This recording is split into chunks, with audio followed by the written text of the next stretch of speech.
really quick, really fast dish that you can whip up at home. Isn't that right? Absolutely. So we're going to cook this together.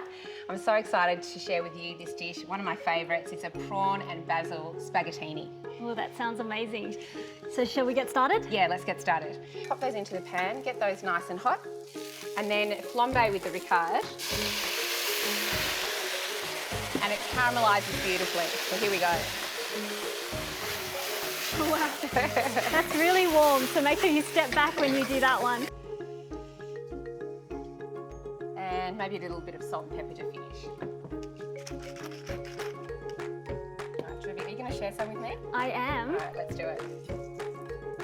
Grab a fork. Thank you. Let's dig in. Tuck in. Gets a bit messy.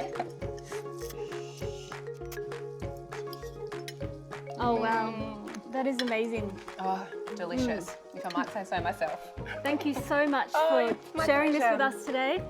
Thank you so much for being with us and joining us at Quick to Cook.